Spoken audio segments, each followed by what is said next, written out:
judging from what I'm looking at here, this month, Aquarius, look at this. I think you need to step off the merry-go-round of life. You need to exit stage left quickly and really collect your energies. 12th house is a house of energy conservation, collecting. I say conservation on one level because most astrologers would say this is the house of expense, the house of one's own undoing, self-undoing, what it is you do to empty yourself in a way. And so that doesn't sound like collection, does it?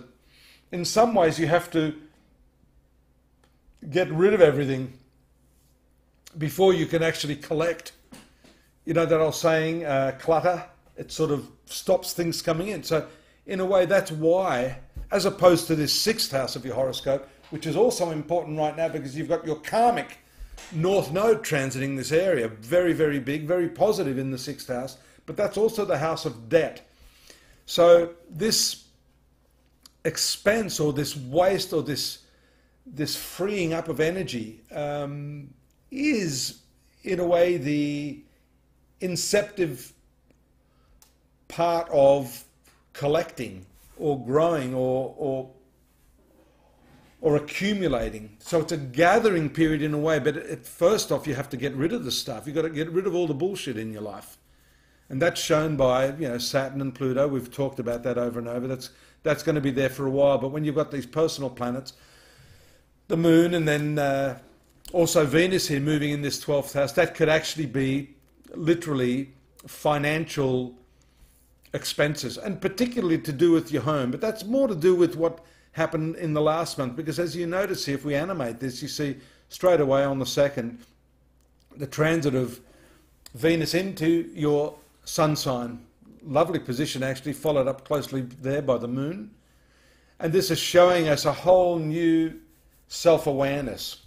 So I think having that couple of days there even with the Moon there in that zone of expenditure gives you an opportunity to gather your thoughts about what it is you want to do. And we see very clearly here straight away on the 3rd, 4th, a move towards beautifying yourself, giving yourself some adequate time, and really working on the self-talk. Talk has to do with this 2nd house as well, by the way. The Sun, Neptune and Mercury here. Mercury friendly, but quickly around the 7th, around the new Moon, here in the finance sector, going retrograde. So here the plans you've got for perhaps a new line of work, some new source of income can be held up. This speech patterns are also part of this conservation element that I'm seeing in your horoscope this month. You may have to bite your tongue for a while. And this retrogression takes place on the 7th and continues up until the 28th.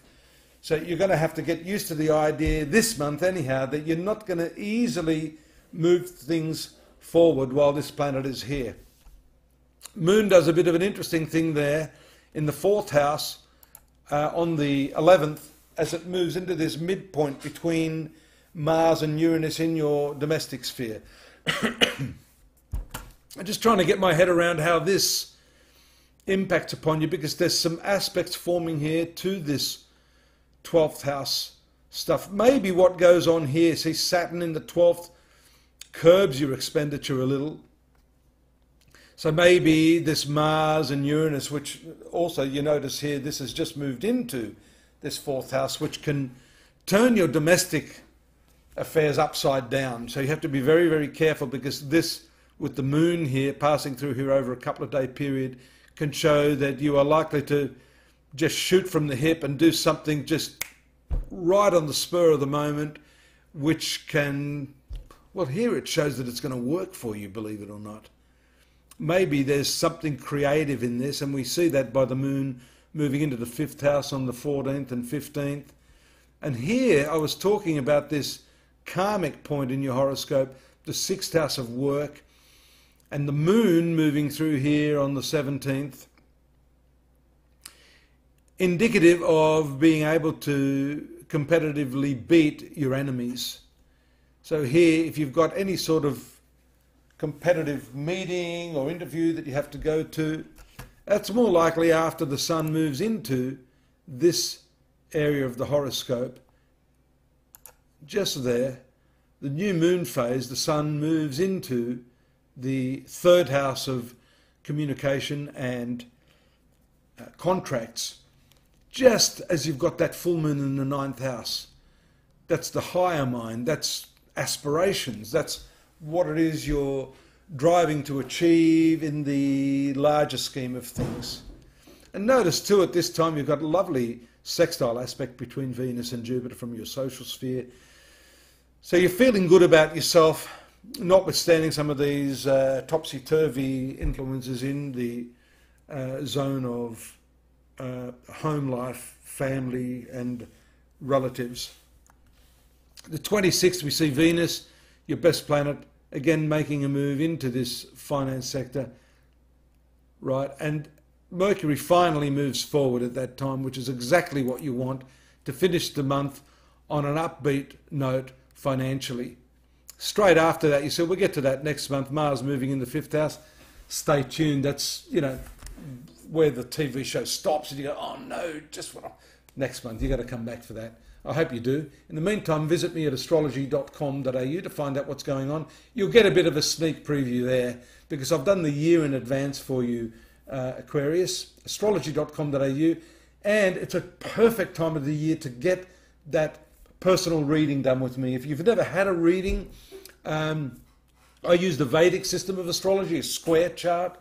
This is what I do for the masses, just to get you in the flow of things, but look forward to hearing from you if you've got some sort of really weird or difficult problem or something you want to do in life and you want to know the time frame of that.